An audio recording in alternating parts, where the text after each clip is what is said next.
What do you mean? What do you mean? The gamer really wants me to have it, though. If I'm going to take it, it's gotta be. You see, she started to skate way too fast with full speed until she... Rose! Oh my god! I can't even... The water fountain, the ground floor water fountain, it's fixed! It's fixed? I swear to God! What? Yes! Come on!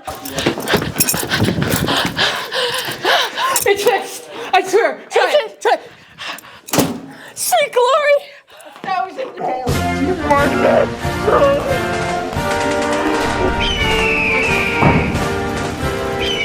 Everybody! We have to go! Guys! Guys! Oh my god! The water! It's working! It's there! Come on! Come on!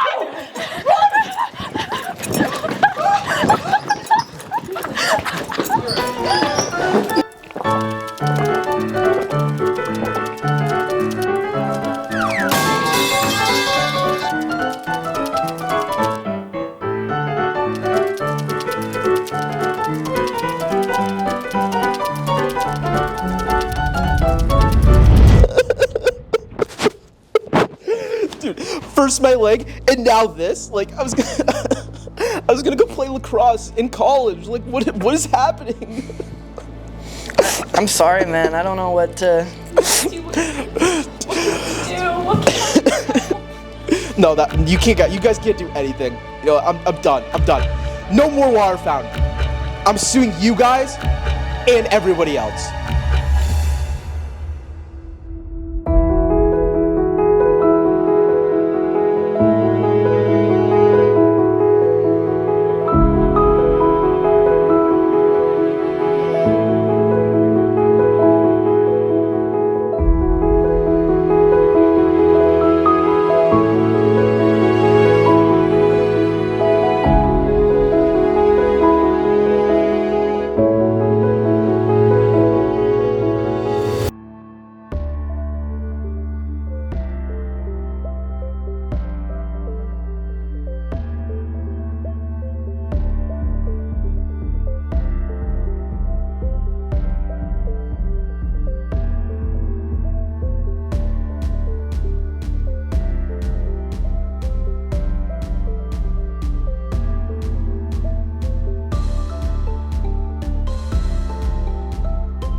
On Wednesday, the Indian government sent missiles into Pakistan, targeting military bases, to which the Pakistani government vowed that there will be a response to the strikes.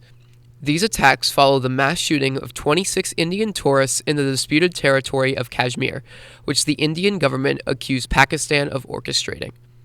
In other news, this week, U.S. immigration officials informed several migrants about their plans to deport them to the African country of Libya. A judge stated that the Trump administration must allow these migrants to defend themselves in court before these deportations occur. On Monday, a third individual announced her candidacy for the 2025 Northampton mayoral election, which will take place this November. Jillian Duclos, the former executive director of the Downtown Northampton Association, will be running against incumbent mayor Gina Louise Ciara and former NPD police officer David Dombrowski. I'm Michael Torno, and thanks for watching. Hi, I'm August Santos, and welcome to The Transcript. This week, The Transcript goes on a homesteading field trip, Rail Trail Review continues their journey, the Schoolyard Scoop learns how food is made, Take Awards visits the Tuesday market, Hallway Hot Takes takes AP tests, Hamped Up investigates boys lacrosse, and seniors give their farewell address. On Wednesday, Melic's homesteading class went out and released farm-raised trout into the Mill River.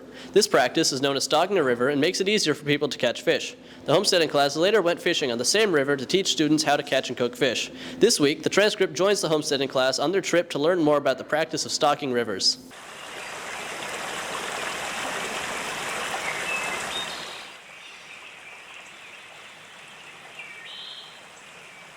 Just remember, the water is higher than it has been since... How long have you been stocking rivers and dealing with fish? This is my second year doing it with the guys from the fishing game place, so yeah, it's only my second year. All right, and what do you hope students take away from this? Ideally, they'll take away a hobby. A lot of people say they haven't ever fished before, and we've been working on casting and stuff like that on the softball field. now we get to put it into action. And if we actually catch some fish, I think some people are going to come away with a lifelong hobby. How are you enjoying this fish releasing excursion so far? I'm enjoying it a lot. It's very fun. I like seeing them when they're little. All right, and is this representative of what you do in homesteading class? Yeah, I think it's a very good thing. We're helping out the state, helping out Northampton to stock the fish. How do you feel about being released into this river you've never seen before? Thank you very much. What does Fish and Wildlife do for river health and fish population? So what we're doing today, at least, is trout stocking, part of our Massachusetts trout stocking program. How do you feel about being released into a river? We stock in this area over 100 different bodies of water with 4 different trout species to provide recreational fishing opportunities or to augment them where they might already exist, create new ones. Today we did brown trout from the Sunderland hatchery. All right, and what does fish stocking do for a river? Is it like better or worse than just fishing species that already live in the river? Well, it might provide a new opportunity that might not exist. So today we're at the Mill River in Northampton. This is a river where wild trout exist also. We're providing maybe a different species or a larger size than the river's capable of producing on its own. So yeah, just a place like this, it would like augment an already existing fishing opportunity, provide slightly larger fish, maybe different species. Yeah, this river's full of all kinds of fun fish to catch, but maybe not the number that we put in today. If you would like to participate in river stocking and fishing, you can sign up for the homesteading class next year.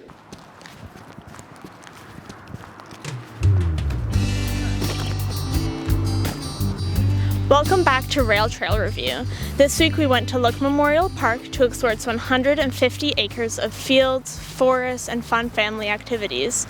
We spoke to Justin Pelis, the executive director, to talk about the park's history. My name is Justin Pelis. I'm the executive director here at Look Park. I've been here since 2018. Basically, I manage roughly 40 to 50 employees. The land was originally gifted by Mrs. Fanny Burr Look in memory of her late husband in 1928. She provided the land, a fund for its development, and a trust fund to help with upkeep. The park opened to the public in 1930. The park is almost 100 years old. It was formed in 1928. Miss Fanny Look donated to the city of Northampton to be a living memorial to her late husband, Frank Newall Look. As you can see behind me, there's the two. It was opened on July 4th, 1930, and it was estimated around 10,000 people were here in attendance. The park is set up as a private nonprofit entity. We get no city or state federal funding at all. Fanny lived on Beacon Street, or they lived on Beacon here in Florence. Frank was the CEO of ProBrush at the time, and died at a fairly young age, and never had a family of their own. So for her to create a living memorial where families could gather and collect and celebrate was important to her. And I think that was her main mission here in the park, was to have a space where people can be comfortable, families can grow and nurture one another and celebrate. In the early 2000s, the Manhattan Rail Trail expanded from Florence to Leeds. This includes a stretch of the bike path that runs through Look Park. You can see where the path stretches over Route 9 right around this area. It's nice to have the bike path. I know this was all about the bike path, and it is nice to have it. It's a great conduit to the park, and I think it really has enhanced the park. It's interesting, but it's the one path that we keep open in the wintertime. We do see a lot of bikers come through. We see a lot of valley bikes come through now that it's back up and running again. Today, Look Park is currently owned by the city of Northampton, but it runs off of private donations and admissions. The park offers many attractions such as a replica steamer train, an entire wildlife center, and a mini golf course. We're very diverse in our offerings. Our biggest single revenue source is the garden house. It used to be the old pool house, which was converted into what it is now, an event space. We have the train, the paddle boats, the sweet shop, the mini golf, and the grill now is open again. Over the past 100 years, Look Park has changed and grown in many ways, shrinking and expanding their horizons. But one thing remains certain: they are here to stay. Join us next time for Rail Trail Review.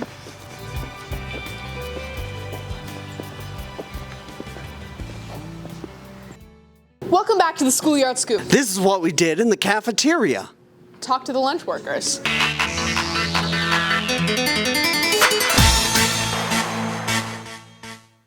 Absolutely Would I not. ever I change can answer my that for pink you. hair?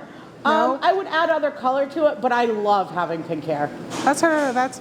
It's my thing. Signature. Notice my pink hair matches my shoes. Well, you didn't even check the bag. Wait till you see her purse. Like it's match. I have a pink purse too. I have pink sparkly Hey Dudes, pink sparkly. See, now you got her going. Let me tell you something. Growing up in a Latin home, that wasn't something we saw. Peanut butter and banana, or the marshmallow stuff, the s'more. Fluff, but we can't have fluff. So right. So I knew nothing about this until she told me about it, and so I was dicing up my bananas, and she's like, "Oh no! You gotta slit them this way and put them down." It's like, "Oh, okay, we could do this." So it worked. So I know how to now do peanut butter and banana. When we were students here back in the late 80s, 90s, I'm a graduate of class of 1991, and your class of 98. The cafeteria was on the 3rd floor where the lunchrooms are, or the art rooms are now. Yeah. We had 2 very distinctive rooms. You went into the cafeteria, there was 2 doorways. You would go through either the hot lunch line or the a la carte line, but the a la carte line also always had sandwiches and soups or salads in the little styrofoam cups. Yeah, the things that's the we're good not stuff. allowed to use now. No. Because they're not good for the environment. Every day. So back in the day, all this, can I have this on the side and not that, did not exist. We could not customize a thing. What you had on your tray is what you got. What is that saying? You get what you get, you don't get upset? That's how those ladies rolled. And trying to bring it back. Just slowly trying to bring it back. Yeah, that's not going to happen.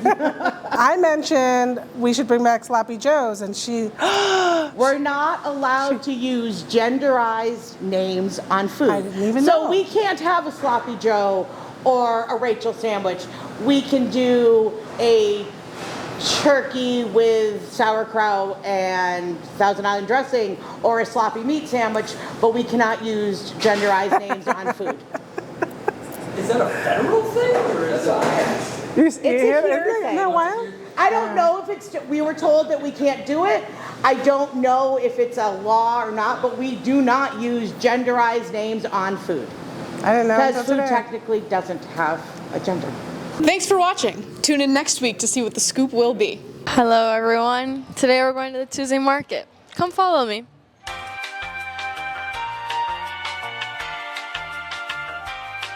We're gonna walk outside in the Tuesday market. I don't know if you guys have been there before, but it's just a really calm farmer's market kind of style with food, plants, and other little knickknacks that you could ever hope and desire. So we're just gonna go. Actually, we're just gonna go this way. Sorry, I forgot my way. So we're gonna try and find some cool snacks. We're looking for oh, I found Marissa. I found Marissa. Marissa's literally right here. She's already buying stuff. She's already buying stuff. So I got garlic herb cheese from Chase Hill Farm, and I got Dreamland essential oil roller from this place right here. That sounds good. Enjoy. So we can be okay. So we have chocolate peanut butter and raspberry macaroons. Cheers. Cheers. That's fire. That's real good. 10. This is so frilly. Mmm. That's tea. Oh, Randy wants a bite. Pan to Randy. Get him, get him, get him.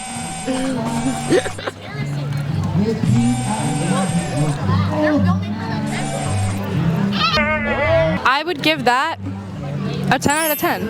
10 out of 10. That was delicious. On to the next spot. My favorite thing about farmers market is that it brings people together. Sometimes, you know, you might do something like mess up and people don't forgive you, but then the farmers market comes around and it's like a really nice time to get to know each other and to rekindle relationships. Margarita pizza. Okay, we are waiting for our pizza.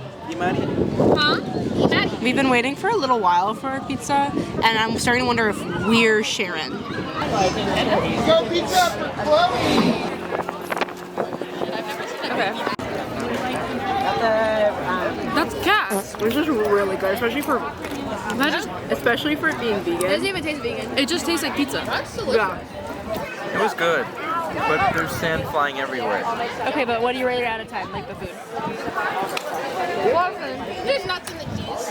What? And I can taste it. Okay.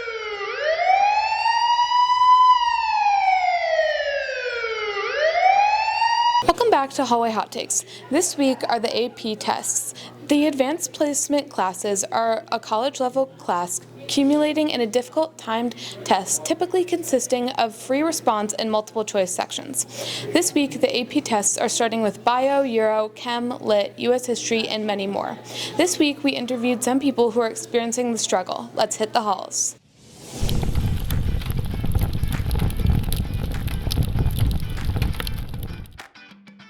Are you taking any AP classes? Yes, I am taking AP US History. I am. Which ones are you taking? Lang and Apes. I'm taking APUSH and AP Physics 1. AP Environmental Science. How have you been preparing for the AP test? I've been doing practice tests on AP Classroom and studying flashcards. For Lang, I'm trying to read old essays and stuff from previous prompts, and for Apes, this is so bad. I'm doing the Khan Academy quizzes for their stuff. I'm studying like crazy. I'm doing practice tests. I'm making one-sheet summaries of all the units in APUSH, and then I'm just sort of hoping when it comes to Physics 1. I don't think I'm gonna get a good grade on that. By looking over my worksheets. How are you feeling?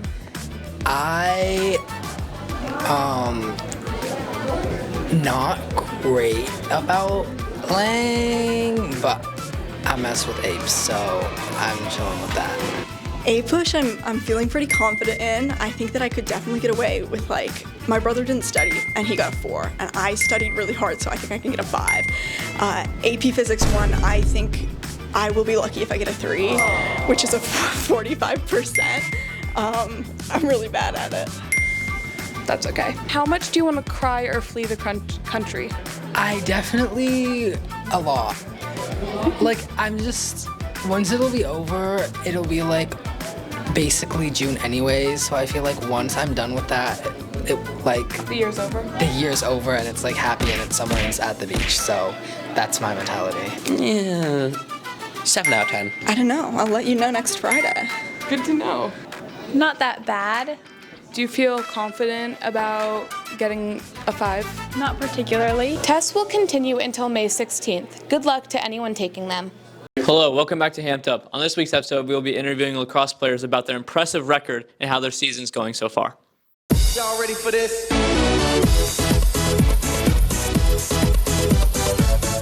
What has impacted the team the most is probably our experience. We've 12 seniors, getting kids from Hampshire and East Hampton is also good. I mean, we have enough players to easily field a JV teams. The development as a team and as a whole has really been exponential. The freshman year, we only had a few seniors, no real experience. We didn't have a lot of depth to our team. It was sort of just starters. We didn't have the most fruitful practices.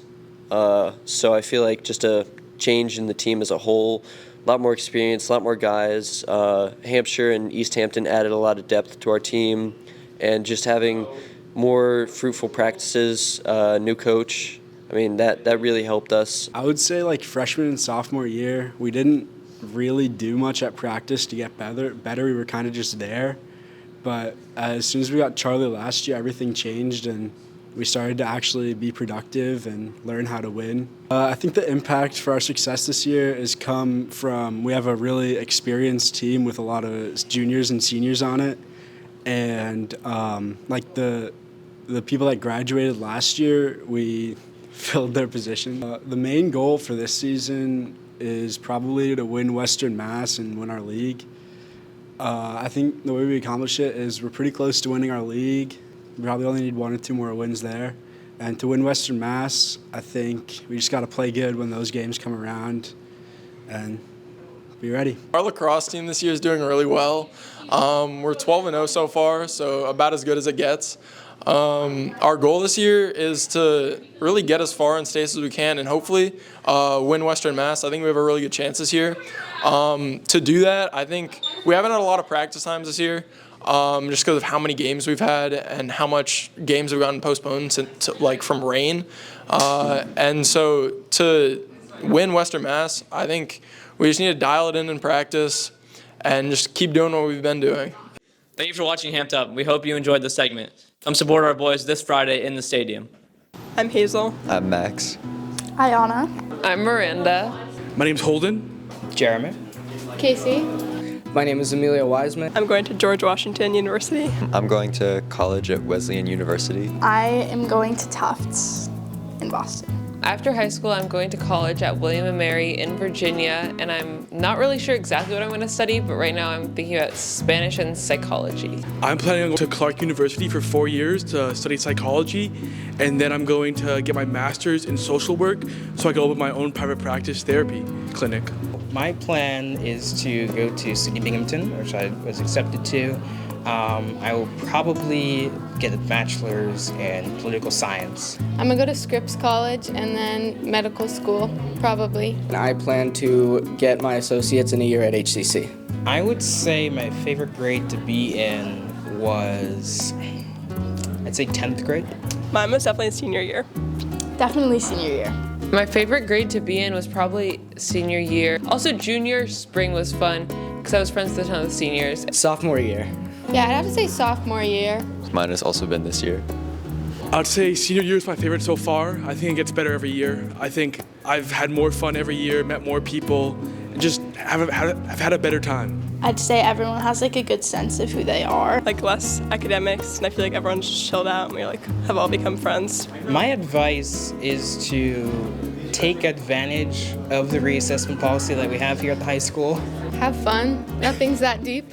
Do extracurriculars. Take all your hard classes as early as possible because you're not going to want to deal with them by senior year. Join a lot of clubs. Like, do a lot of extracurriculars because then you get to know people and find what you are passionate about.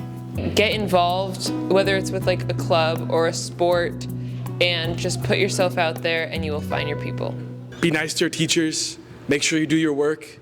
Class isn't that hard if you just do the work. It's not that bad.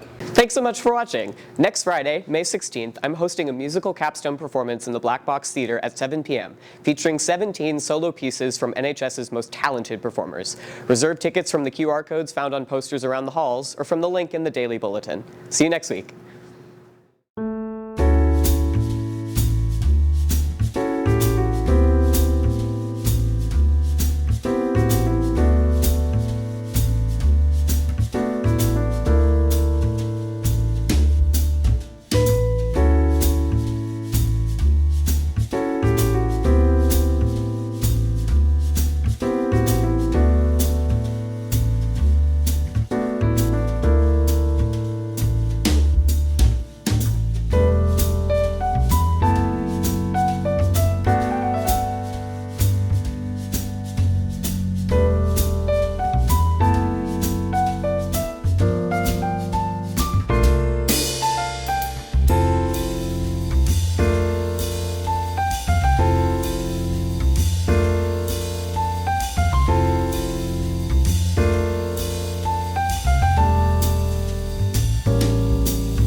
We're talking about the transcript.